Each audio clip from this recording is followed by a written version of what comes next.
241 AC, e que fez escola em Atenas, deixou escrito que o homem verdadeiramente honesto sempre será honesto, mesmo quando e onde não haja ninguém para fiscalizá-lo.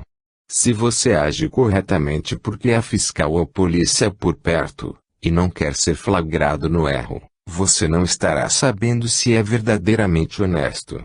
Só quando se deparar com uma situação em que ninguém estiver olhando e você assim mesmo, por consciência e educação, fizer o correto, agir corretamente, como parar diante do sinal vermelho quando não há ninguém por perto, saberá que é honesto e respeita a lei. Se você viaja em um ônibus e encontra uma carteira do seu lado, que alguém deixou cair, e você liga para o telefone que encontrou no seu interior, da carteira, e com isso devolve a carteira sem retirar um centavo do dinheiro que nela continha, você não é um besta, como hoje muitos dizem, você está sendo honesto sem fiscalização, e estará vivendo no primeiro mundo interior. Sinta orgulho disso, não vergonha, mas não um orgulho negativo. Não espalhe o seu gesto, porque aí já entra a vaidade e o orgulho negativo, e o desejo de ser reconhecido como honesto. Porém, é importante que você seja sempre honesto, não tendo vergonha de agir corretamente na frente dos outros e de ser taxado de honesto como sinônimo de burro. O futuro vai mostrar quem está certo, se você, que está se esforçando para ser honesto, ou aqueles que acham que ser honesto hoje é burrice. Não se preocupe com a opinião dos outros, principalmente nestas questões. Seja você mesmo, assuma sua honestidade, e fale da honestidade a seus filhos, seus amigos e parentes, a seus subordinados, e também aos estranhos.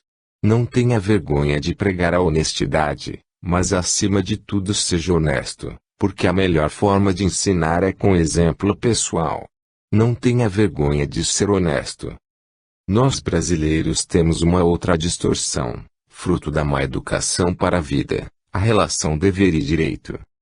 Nunca em toda a minha vida ouvi um empregado que começa em um novo emprego perguntar quais eram os seus deveres, as suas obrigações. Mas quantas vezes ouvi perguntar sobre seus direitos? Muitas empregadas domésticas quando começam em novo emprego chegam logo perguntando, quais são os meus direitos? Quero ver o dia em que perguntarão quais são os meus deveres, as minhas obrigações. A julgar pela nossa Constituição Federal, os cidadãos e em especial os trabalhadores só possuem direitos, pois que esse diploma legal não fala em obrigações de ambos. São os direitos dos cidadãos e os direitos dos trabalhadores. Por que não colocaram também os deveres dos cidadãos e os deveres dos trabalhadores? Ou não temos deveres, não temos obrigações? Isso também é fruto da nossa educação, ou deseducação, e da nossa cultura. Precisamos passar por um processo de reeducação geral. Aprender sobre o Estado e suas relações com o cidadão, sobre os direitos e deveres do cidadão em relação ao Estado e em relação uns com os outros, sobre as leis, para que servem, qual a sua finalidade, o respeito às leis para que a sociedade tenha harmonia nas relações, o respeito aos direitos dos outros. Precisamos aprender sobre a importância da disciplina, palavra quase desconhecida entre os civis no Brasil. Os militares bem sabem o que é disciplina. Foi a disciplina que fez do Japão uma grande potência depois de ser arrasado no final da Segunda Guerra Mundial. O japonês é extremamente disciplinado, educado, responsável e consciente de seu dever. Nós não entendemos muito dessas coisas. Também o alemão com a disciplina refez o país após a guerra, e se tornou uma das maiores potências mundiais, sendo hoje um dos mais ricos países do mundo. Porque vários povos que tiveram seus países destruídos conseguem se reconstruir, se reerguer, e o Brasil não consegue nem se construir. Matéria-prima nós temos, gente para trabalhar nós temos. Mas não temos disciplina nem educação. Não temos patriotismo, nem orgulho de povo e nação, o que ajudou tanto a Alemanha quanto o Japão. Somos esculhambados, desculpem meu termo, irreverentes, festeiros em excesso, indisciplinados e insubordinados. Desse jeito, como vamos sair do terceiro mundo? Não acreditamos nos políticos, no governo, e cada um não faz a sua parte esperando que o governo desacreditado conserte as coisas erradas de 500 anos, desde o descobrimento. Não dá. Jamais sairemos da situação em que nos encontramos sem o esforço e o trabalho de todos. Sem educação e conscientização o Brasil não muda. E não serão as escolas que vão educar os nossos filhos e a nós mesmos, que já passamos pelos bancos das escolas. Precisamos nos autoeducar, para então educarmos nossos filhos, a próxima geração. Eduquemo-nos. Muita paz. 15. Epicuro de Samos, filósofo grego a quem já me referi, pois lhe tenho grande admiração, dizia que o maior de todos os prazeres é a ausência de dor. Vivemos muitas vezes em busca de prazer, seja físico ou mental, sendo que prazeres temporários. Vivemos em busca de fortes emoções momentâneas, porque não sentimos prazer o tempo todo, e já não conseguimos sentir prazer nas pequenas coisas. Quando tomamos antibiótico com frequência e sem necessidade, nosso organismo se acostuma com ele e em caso de necessidade real precisaremos tomar dose mais forte desse medicamento. Assim acontece também com o prazer. Se nos acostumamos a sentir prazer somente através de experiências fortes, através de fortes emoções, deixamos de sentir prazer nas coisas pequenas e simples. Hoje podemos dizer que estamos viciados em fortes emoções, sendo delas dependentes, como um toxicômano da droga ou um alcoólatra do álcool. Sentimos prazer assistindo a filmes fortes, de violência, como os policiais, os de guerra, de suspense e de terror, no sexo, nas comidas picantes e de forte sabor, na bebida alcoólica, nas drogas e no tabaco, etc. As coisas simples estão sendo deixadas de lado por nós. Lembro-me de quando entrei numa fase de minha vida que chamei de Zen. O Zen é uma corrente do budismo, por isso é chamado de Zen budismo. O Zen não possui complicações filosóficas, doutrina, símbolos, rituais, nem nada que se pareça com as igrejas das várias religiões. Ser Zen é simplesmente viver o aqui e agora. É comer quando se está com fome, beber quando se está com sede, dormir quando se está com sono, etc. Mas nós fazemos isso, dirá você, talvez. Não fazemos normalmente.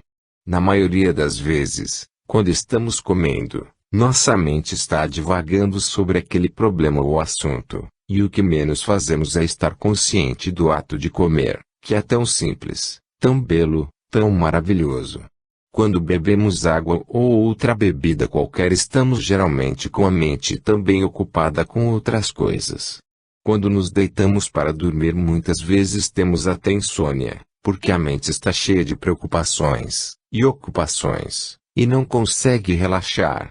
Em suma, não estamos aqui agora, estamos em outro lugar e em outro tempo. Estamos no passado, presos a algum fato ou lugar, ou ainda pessoas e relações que não mais existem, ou estamos no futuro, divagando, sonhando acordado, muitas vezes distantes e fugindo da realidade do presente. O Zen é viver intensamente cada momento, cada instante, o que se está fazendo agora, aqui, como se ele fosse o único momento, e na verdade ele é. Cada momento é único, porque o tempo nunca volta, o relógio não gira jamais ao contrário, e cada oportunidade perdida no presente é simplesmente uma oportunidade perdida. Cada momento não vivenciado porque nós estávamos distraídos, dispersos, pensativos, e com a mente longínqua, é um momento perdido. E deixamos a todo instante de sentir prazer nas coisas que passam por nós e sequer percebemos. Deixamos de ver a aranha tecendo a sua teia um fio por onde desce do telhado. Perdemos o voo do urubu que plana alta no céu. Não vemos o voo da gaivota que mergulha no mar para pegar um peixe. Não vemos o gato que toma o seu banho de língua matinal ao sol. Perdemos o canto dos pássaros que tentam nos despertar próximo à nossa janela. Perdemos o sorriso ingênuo e puro de nossos filhos em suas brincadeiras e traquinagens. Perdemos o vai e vem das formigas na cozinha para levar o açúcar da lata. Perdemos o pôr do sol todos os dias, e também o nascer, etc, etc, etc. Nossa vida anda tão limitada.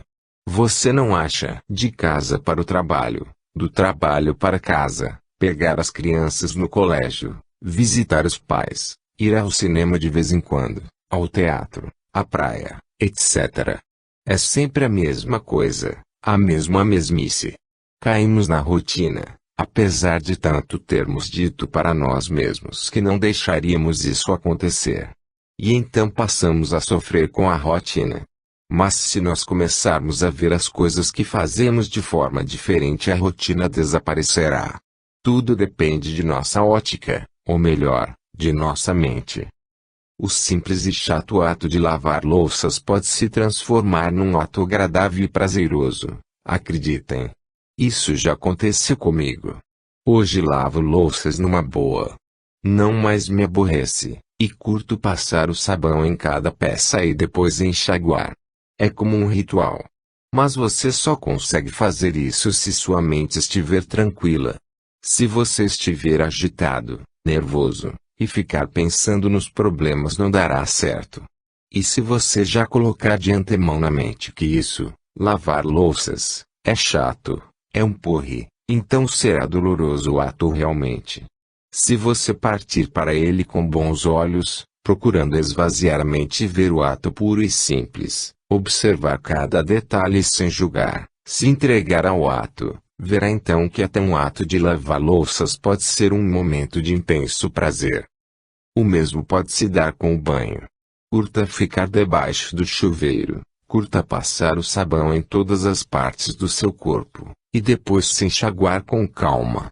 Relaxe, não pense em nada a não ser no banho em si mesmo. Esse é o segredo, viver aquilo que você está fazendo agora, nesse momento, sem fugir mentalmente para outro lugar ou tempo. Enquanto dirige o seu carro, curta o caminho, curta passar as marchas, curta estacionar, curta a música que toca no rádio, não se importe com o trânsito ou engarrafamento, e não se irrite com nada. Relaxe e viva aquele momento único. Verá que o ato de dirigir pode também ser prazeroso, e a ida para o trabalho já não será mais uma tortura. Curta seus filhos enquanto eles estão perto de você, porque você não sabe por quanto tempo eles ficarão aqui ao seu lado. O mesmo serve para seus pais, irmãos, esposas ou esposos, amigos, colegas de trabalho. Amanhã talvez você fique sabendo que um deles partiu para o outro mundo. E quem sabe quando haverá o reencontro. Se você ainda possui inimigos, trate de trazê-los para perto de si. Sei que isso é difícil, mas se não for agora, vocês vão com certeza se encontrar em outro momento e em outra situação, talvez pior, para a reconciliação. Deus não permite o ódio eterno, nem a inimizade sem fim. Todos vamos nos amar um dia. E quanto mais cedo isso se der, melhor para nós e para os outros.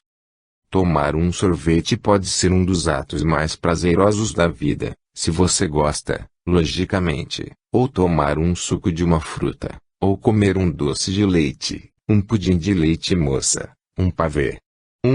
Que delícia! São tantas as fontes de prazer que a vida nos oferece, a cada instante, a cada momento, e não nos damos conta. Ficamos buscando as fortes emoções, através da embriaguez, das drogas, do cigarro, do sexo.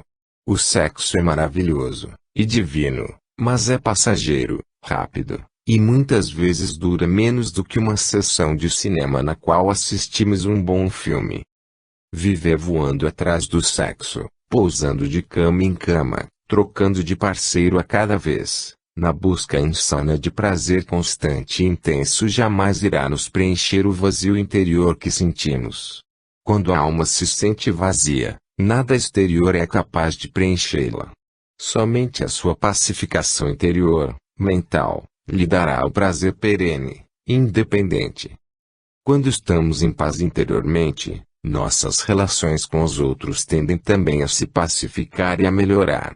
E quando deixamos de buscar os prazeres fortes e momentâneos, aprendendo a ver as coisas ao nosso redor de uma outra forma, aí sim, passamos a sentir prazer a todo instante, nas pequenas coisas, nas coisas simples da vida, como uma flor no nosso jardim, ou do nosso prédio, que nunca havíamos reparado, numa água viva boiando nas águas do mar, num camaleão balançando a cabeça no tronco do coqueiro, no gato que se esfrega em suas pernas em busca de carinho, em comer pipoca assistindo a sessão da tarde, em tomar chá com amigos batendo um bom papo, em comer pizza com a família, etc.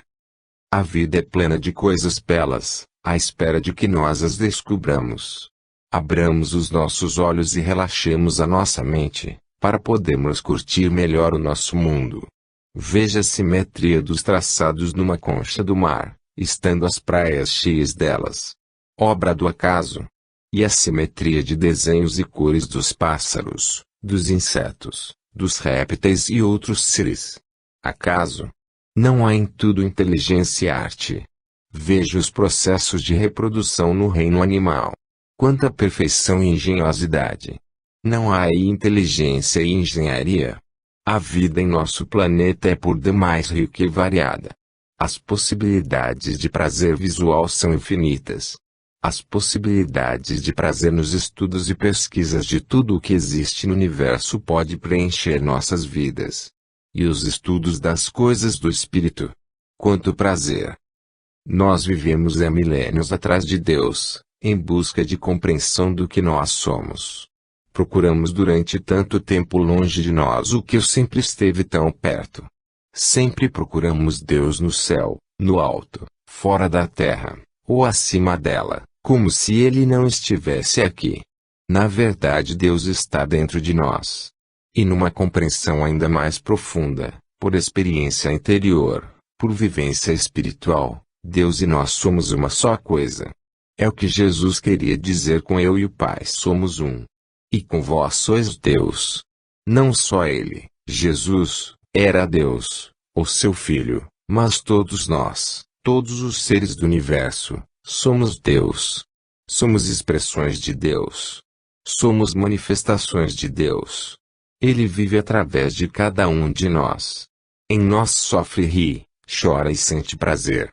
Não há separação real entre nós e Deus, mas apenas ilusória. Era isso que dizia Buda e muitos outros místicos e religiosos orientais.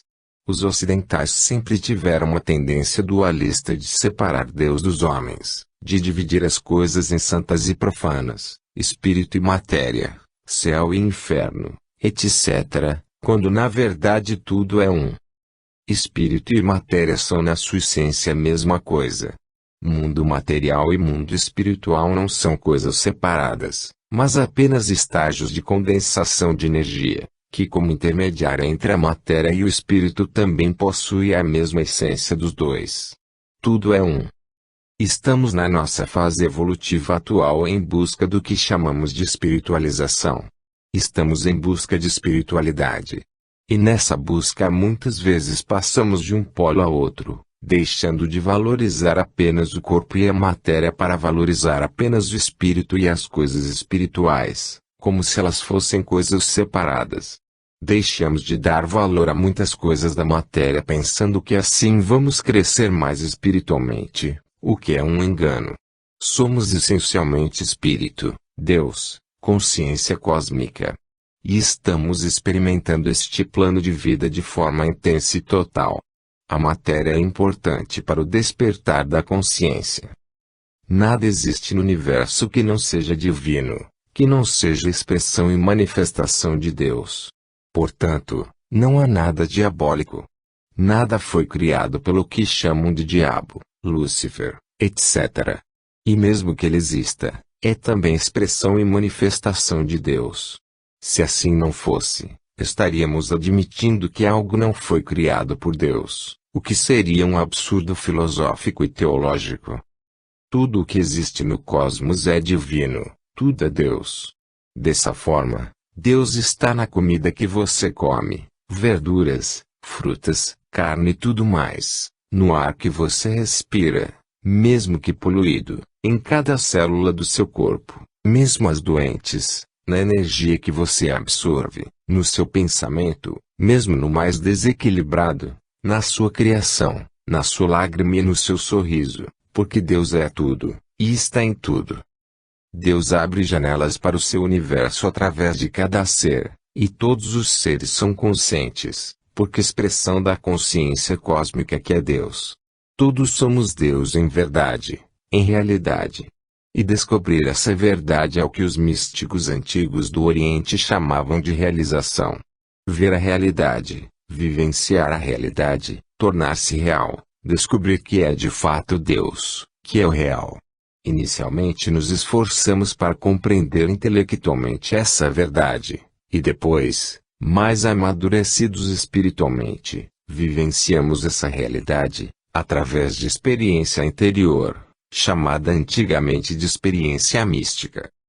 Através da meditação transcendental da verdadeira, o ego se despe de seus atributos ou roupas que vestiu ao longo da caminhada evolutiva até aquele ponto para poder ter um encontro com Deus, que no fundo, na verdade, em realidade, é um encontro consigo mesmo. O ego, o ser individualizado, ou espírito, sai momentaneamente do sonho em que se encontra e vê a realidade, o que ele mesmo é. Descobre-se Deus. E a partir daí, o espírito nunca mais é o mesmo, ainda que enredado na matéria, nas energias densas. O espírito não tem mais ilusão. Não há mais separação para ele, nem divisão. Passa a sentir a presença de Deus em tudo. Das formigas carregando folhas até a cobra que abocanha o sapo. Sente Deus na aranha que pega a mosca como no leão que mata o veado indefeso. Sente Deus nos homens, mesmo nos mais imperfeitos e violentos. Compreende a ignorância humana como animal, e passa a achar tudo natural e divino. Uma vez estava ouvindo a música Too Long and You in Road, dos Beatles, deitado no chão do meu gabinete, olhando para o céu azul através da janela quando vi um urubu voando graciosamente, planando, na maior curtição, no maior deleite, no maior prazer, pois não estava caçando nem rondando carniça. Estava muito alto. E senti a presença divina nele. O que eu vi, o que eu senti, foi Deus planando nas asas daquele urubu. Pode parecer loucura, se você ainda não consegue compreender intelectualmente o que estou a narrar neste capítulo, e se ainda não vivenciou a unidade com Deus, um com Deus. Mas foi o que senti, de verdade.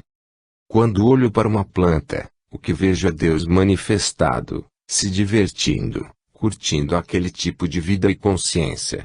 Quando olho para um inseto, como um papa-moscas ou uma formiga, o que vejo é Deus andando e caçando, ou carregando folhas para o seu formigueiro. Quando olho para um homem, o que vejo é Deus vivendo e buscando atualmente a si mesmo, meio perdido inicialmente, mas depois mais consciente, até que finalmente desperta de seu sonho e sai da ilusão em que se encontrou durante milhões de anos, até chegar no homem realizado. O que chamamos de iluminação não é nada mais do que a realização já analisada. Iluminação vem de luz, e luz lembra claridade. Iluminação significa ver claramente, ou seja, ver as coisas como elas são de fato, sem ilusões. A realização é o ato de se ver como se é no real, ou seja, enxergar-se Deus em sua plenitude. E a iluminação é ver claramente o que se é e as coisas como elas são. Portanto, as duas coisas são iguais. O que temos buscado desde o início da evolução é ter consciência do que somos de fato. Todas as experiências por nós vividas nos levaram a desenvolver a nossa inteligência, o nosso intelecto, ao ponto de podermos compreender a nós mesmos e ao nosso universo, que não é coisa distinta de nós. Inteligentes, racionais, os seres começam um a um a se descobrir Deus em verdade, em realidade. Se iluminam. Não há inferno eterno. Há, sim, inferno mental durante a fase de ignorância do ser, que convive com a dor e o sofrimento. E a dor serve como fermento para a evolução e o crescimento espiritual. Mas essencialmente somos seres de luz, fadados à felicidade, inexoravelmente. Busquemos sentir a presença de Deus em tudo que nos cerca, das pedras à barata. Tudo é divino, repito.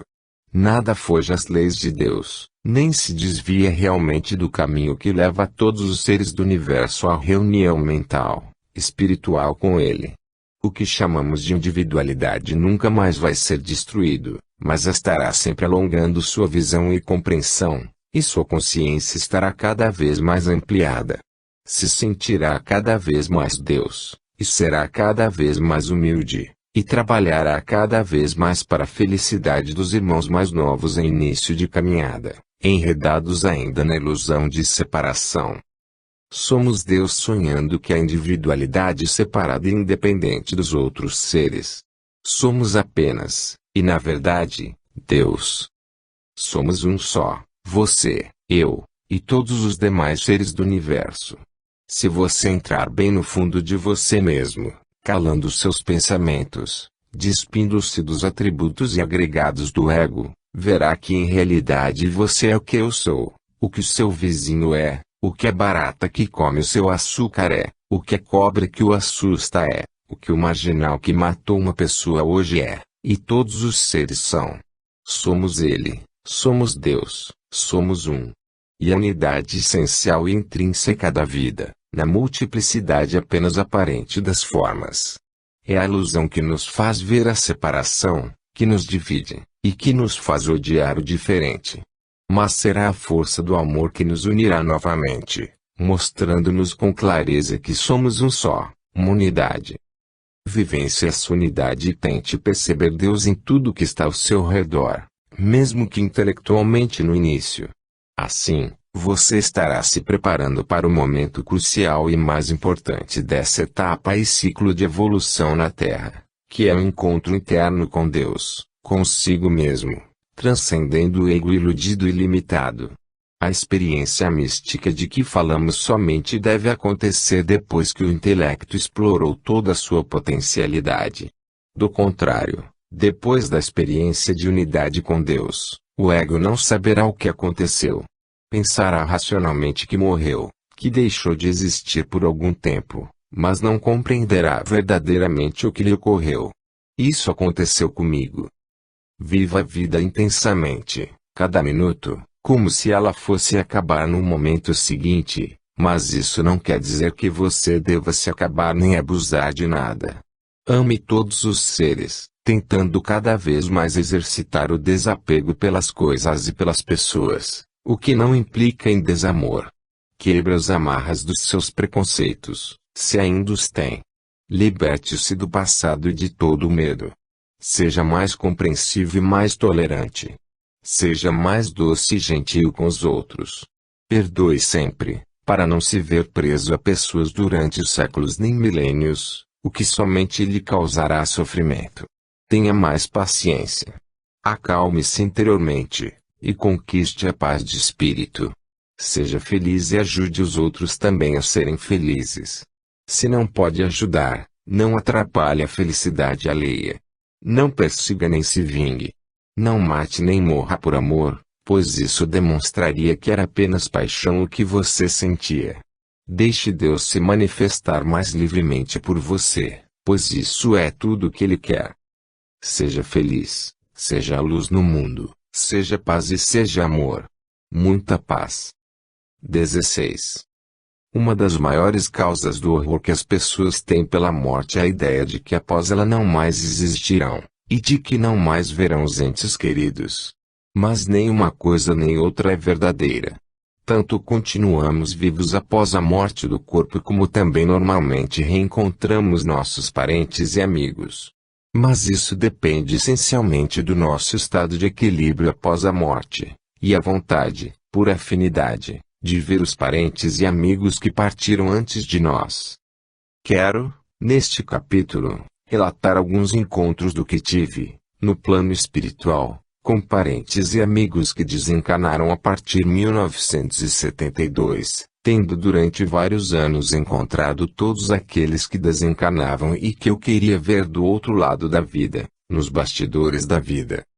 Não vou mais narrar a saída do corpo em detalhes, porque isto seria repetitivo demais, e porque o leitor já deve estar cansado disso.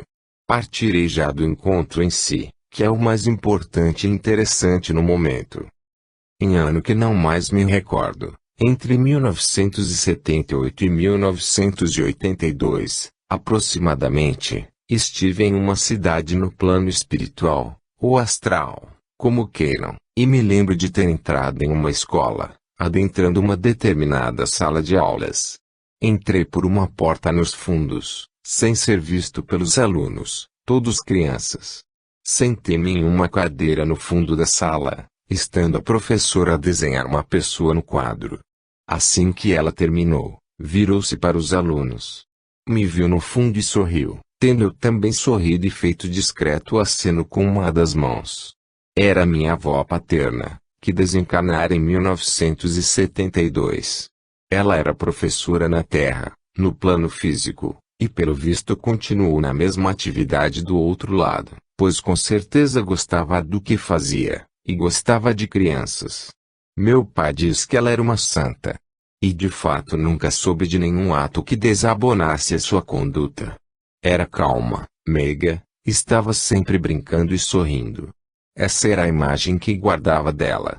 Agora, no mundo dos espíritos desencarnados, eu a via jovem, ereta, de cabelos pretos e pele lisa, completamente diferente de como ela era antes de desencarnar, na época com mais de 70 anos.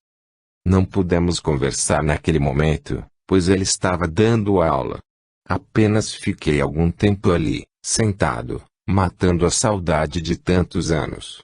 E refletindo acerca da mudança das formas externas, ou seja, da aparência do corpo espiritual, perispírito ou corpo astral.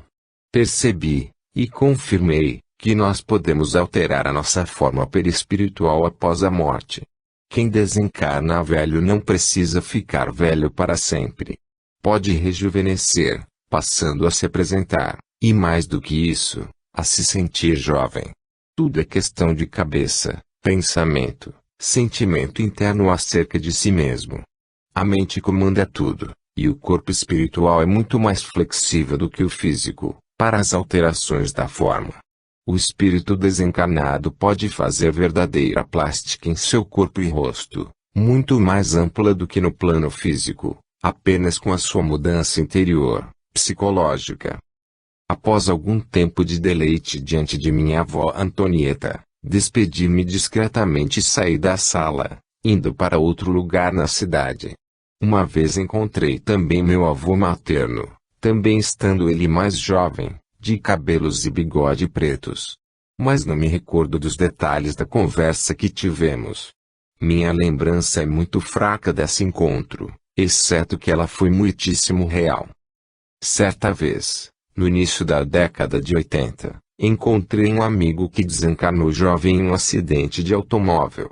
Eu havia levado um tempo dando aulas particulares a ele, em sua casa.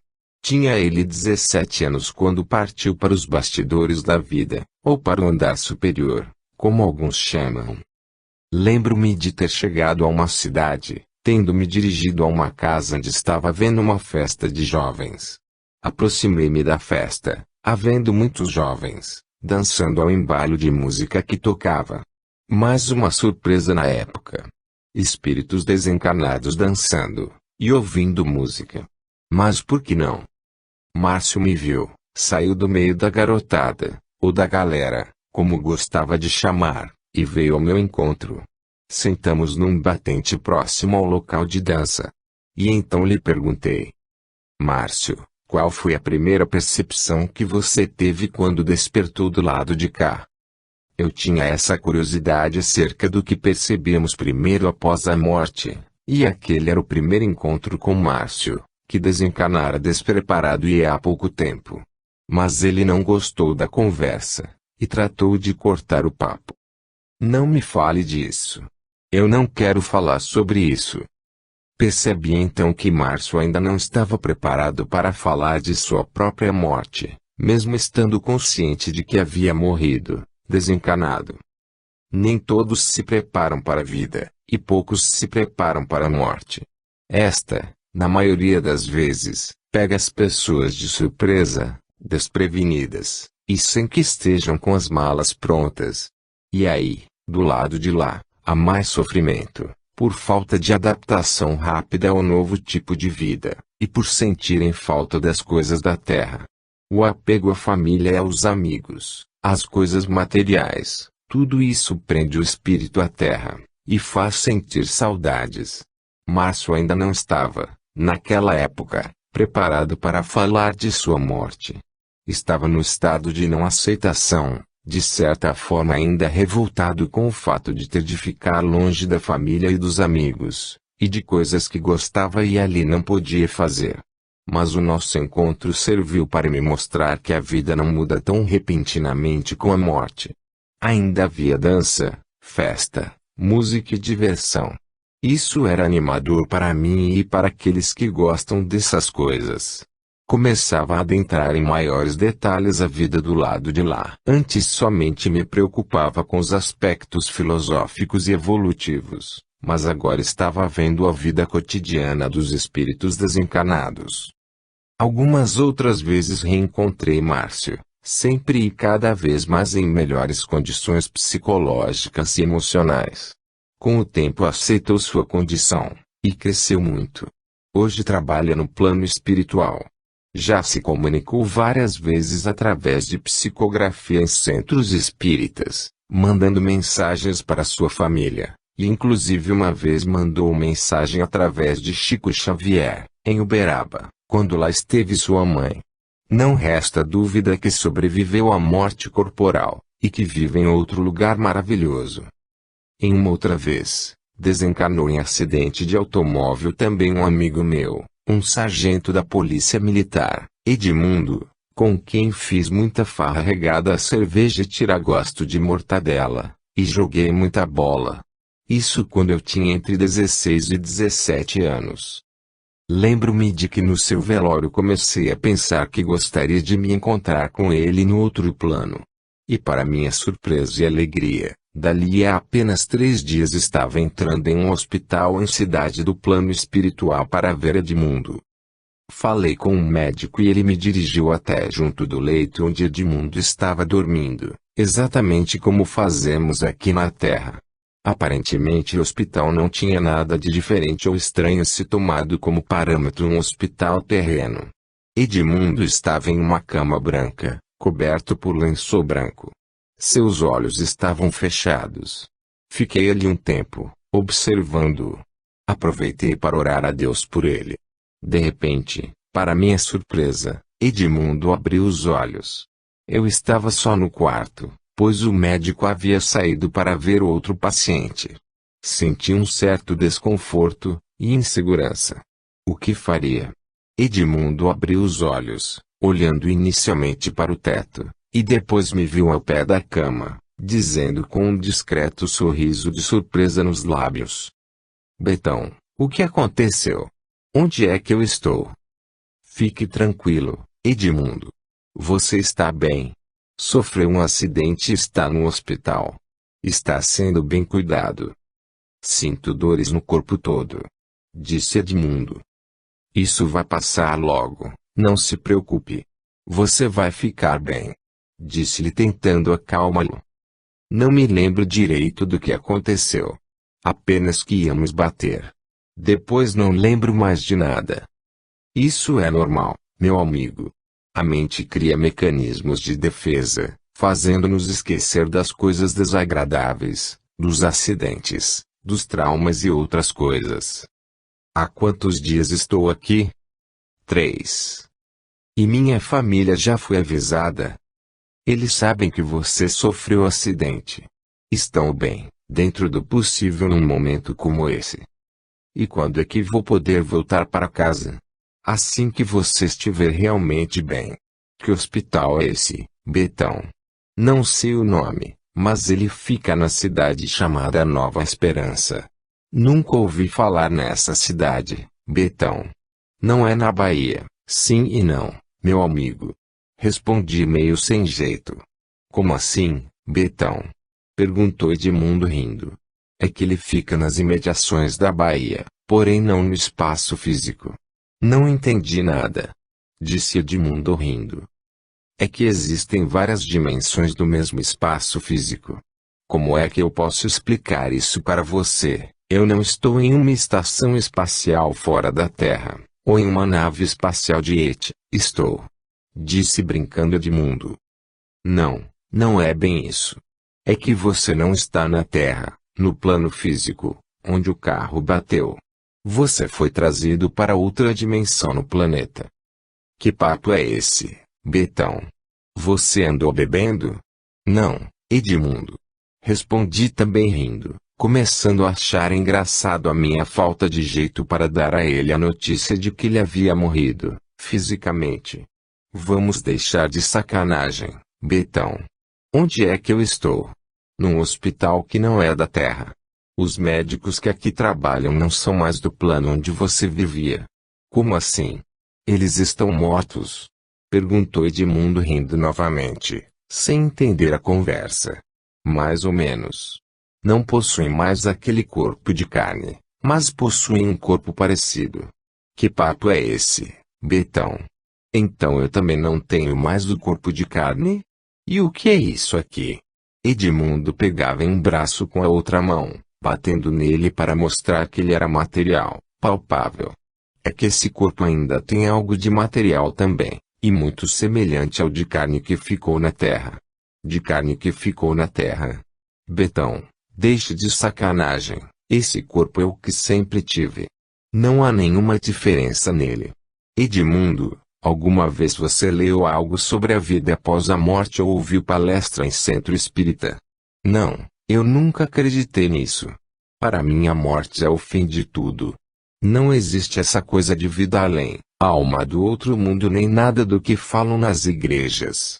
Para mim, morreu acabou, Betão. É por isso que está sendo tão difícil dizer para você que você morreu, mas nada acabou, Edmundo. Edmundo riu das minhas palavras. Aquilo para ele não fazia o menor sentido. E isso acontece diariamente tanto nos centros espíritas como no plano espiritual. É o despreparo para a morte e a vida futura. Eu morri?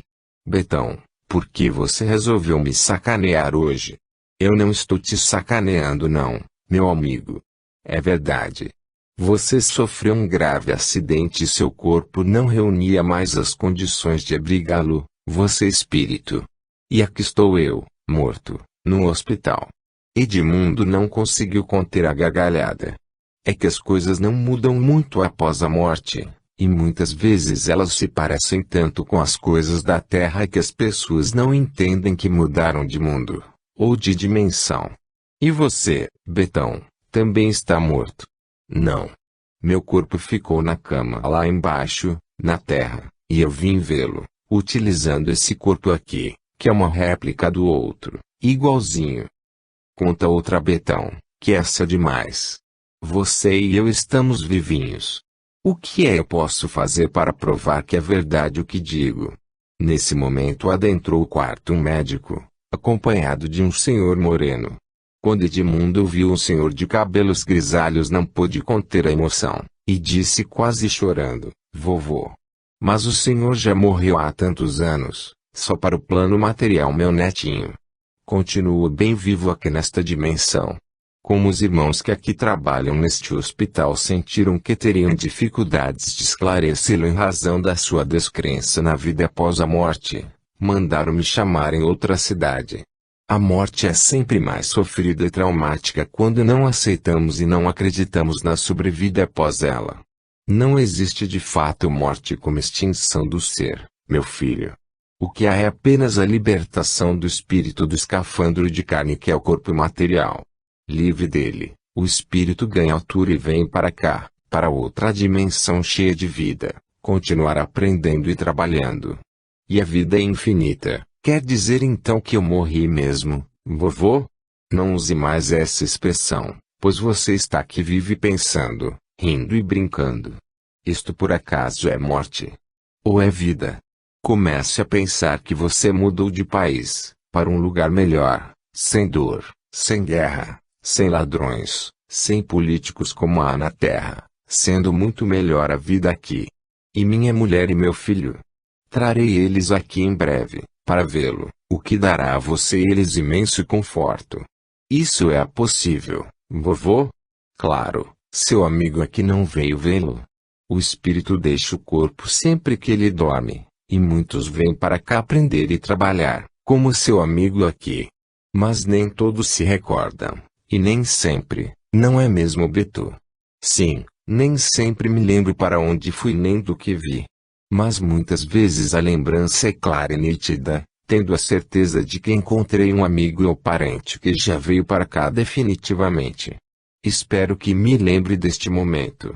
Provavelmente se lembrará, pois é muito importante para o seu aprendizado, meu irmão. Disse o meu médico presente, cujo nome não sei. E a conversa ainda rolou por algum tempo. Depois me despedi de Edmundo e de seu avô, dizendo que já era hora de retornar ao corpo físico. E que retornaria outro dia para vê-lo e conversar mais. E então parti de volta à crosta terrestre. É muito comum a utilização de parentes e amigos já desencarnados para receber e esclarecer os recém-chegados do plano físico, porque sabendo a pessoa que aquele que ele vê já morreu, é mais fácil aceitar e entender o que aconteceu.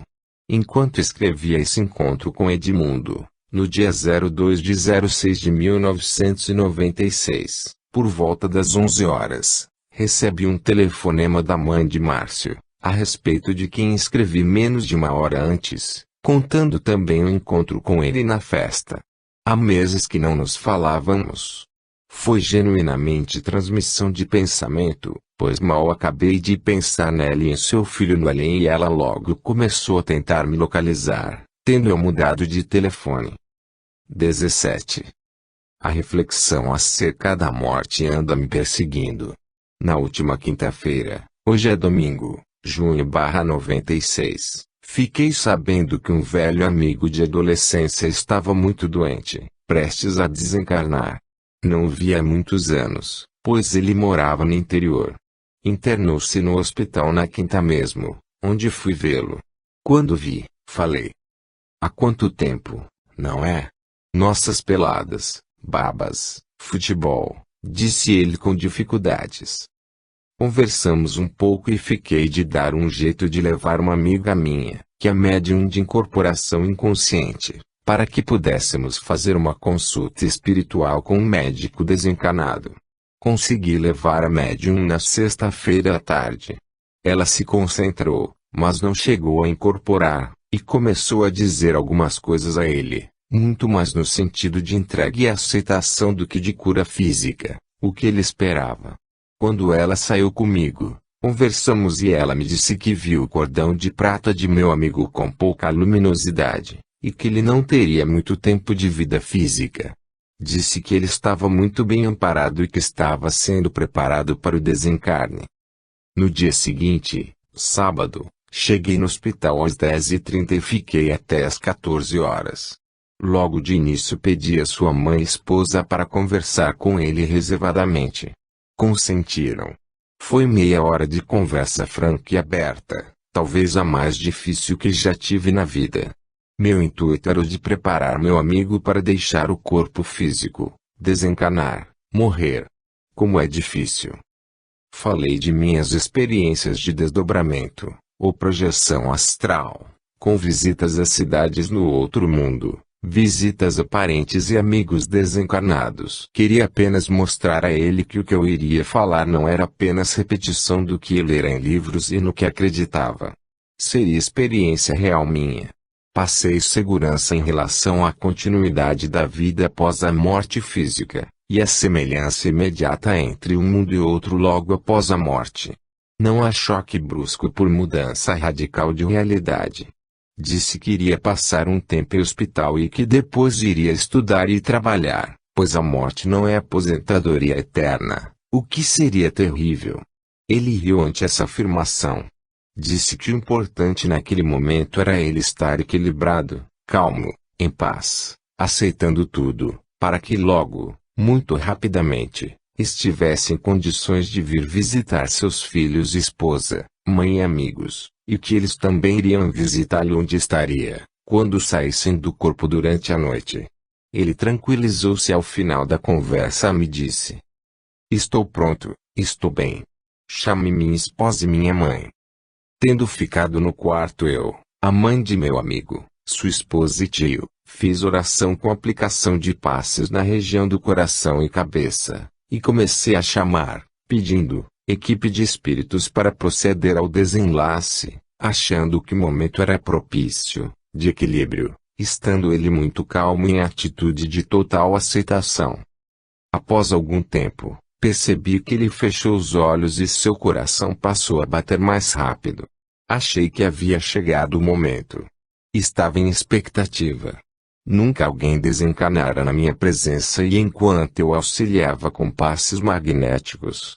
De repente, para minha surpresa, ele abriu os olhos grandes que tinha e disse: eu vi um jardim florido, e muitas crianças, pretinhas e branquinhas, e vi minha avó já desencanada. Mas não pude entrar. Não me deixaram entrar. Por que, Beto? Talvez não tenha ainda chegado a hora. Respondi. Eu vi o plano, Beto. Me deram um tempo. Me explique, Beto. Isso é possível? É. Respondi, meio sem saber o que dizer. Veja isso para mim, Beto. Confirme isso. Vou ver se consigo. Depois, ele ficou calmo. Mas inicialmente queria retirar a tubulação de oxigênio do nariz, tendo sua esposa dito que ele não podia apressar as coisas, que deixasse acontecer naturalmente, pois a ninguém era dado o direito de apressar a própria morte, cometendo eutanásia. Tranquilo, ficou alisando o peito, na região do coração, e descia a mão até a região abdominal. Assim o deixei às 14 horas, ficando de voltar mais tarde ou no dia seguinte pela manhã.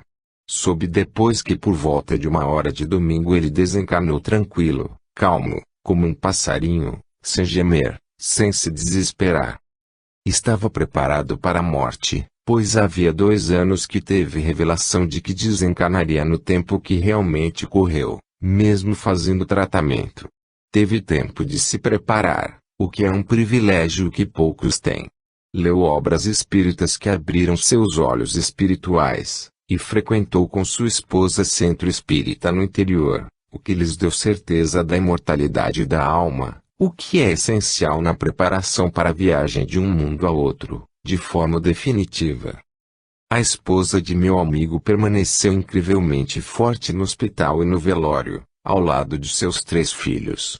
O fato de terem abraçado a doutrina espírita teve papel crucial nesse processo de todos eles. Louvado seja Allan Kardec, que com seu trabalho hercúleo nos deixou obra que nos abre as vistas para o mundo dos espíritos e nos consola diante da morte dos entes queridos, além de poder nos servir de âncora na hora da morte corporal. No velório e enterro foi que viu quanto as pessoas não se preparam para essa separação momentânea, e não aceitam a morte inevitável de todos nós. Choro, desespero, revolta. Muita emoção. Pediram que eu falasse algo antes de descer o caixão, e fizesse uma prece, no que atendi, pois jamais me nego a esclarecer e a consolar, por mais difícil que me seja a missão incumbida. É uma questão de caridade, como dizem uns, ou de compaixão, como prefiro. Sinto a dor do outro, e às vezes não consigo conter as lágrimas. Não choro jamais pelos que se vão, mas pela dor dos que ficam em desespero, desconsolados. Na hora de fechar o caixão, prantos, súplicas, não queriam deixar colocar a tampa, pois queriam continuar a ver meu amigo. E me emocionei. Os olhos se encheram de lágrimas. Então saí, e pedi a Deus que me ajudasse a me manter equilibrado para poder falar aos que estavam em pior condição. E tudo terminou bem, apesar de ligeira emoção minha, que me fizeram os olhos encherem de lágrimas e a voz embargar rapidamente, porque a mãe de meu amigo estava falando direto, descontrolada, e aquilo me afetava o coração. Me partia em 2, ou em muitos. Mas consegui falar. dando um certo consolo, acredito. Pela manhã, no mesmo domingo do enterro acima narrado, presenciei do alto de minha sacada, em meu apartamento, um rapaz que acabara de morrer atropelado na Avenida Antônio Carlos Magalhães ser colocado em viatura da Polícia Militar e ser levado. Um táxi o pegou. Fiquei então pensando na violência do trânsito, e na vida frágil de todos nós. Um descuido e já estamos no outro mundo. E normalmente sem qualquer preparação prévia. É preciso pensarmos a respeito da morte, e da vida, como fases complementares da vida do espírito. Este é imortal, e ora está aqui deste lado, e logo em seguida está do outro lado. Não sabemos quanto tempo ficaremos aqui, nem quando e como partiremos, salvo raras exceções.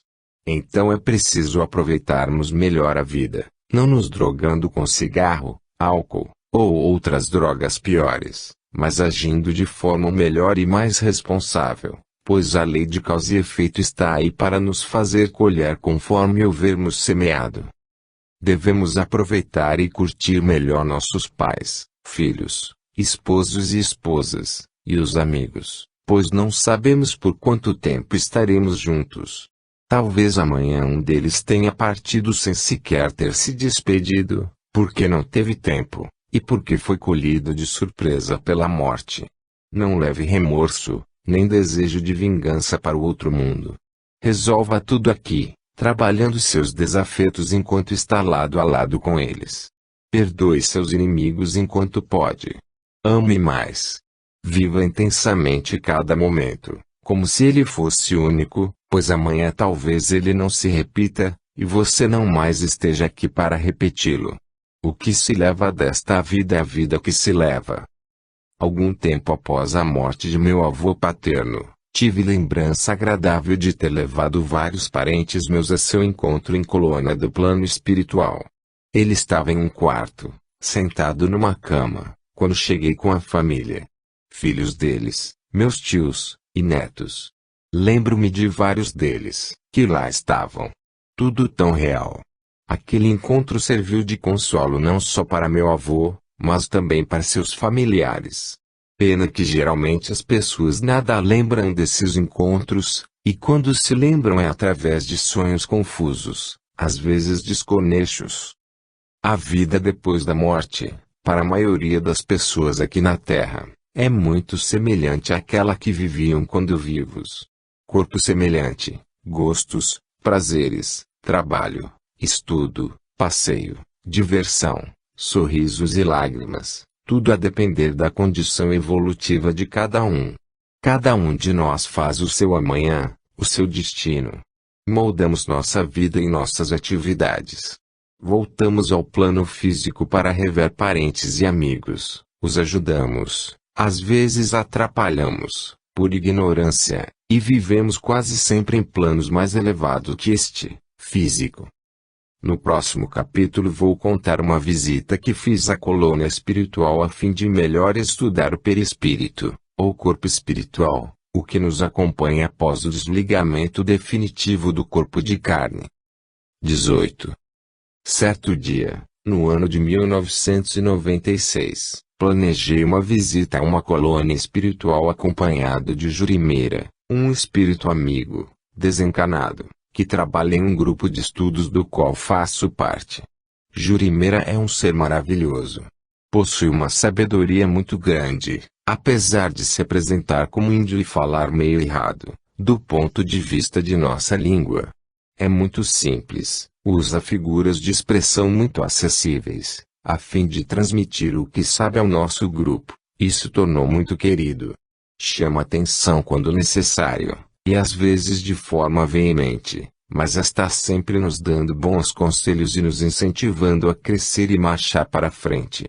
Uma noite, marcado o encontro, Jurimeira esteve em minha casa e me ajudou a sair do corpo. A paz esteja com você, meu irmão. Disse-me ele ao me ver sair do corpo. Assim seja. Respondi. Está pronto para seguir comigo a uma colônia próxima deste plano? Sim, estou.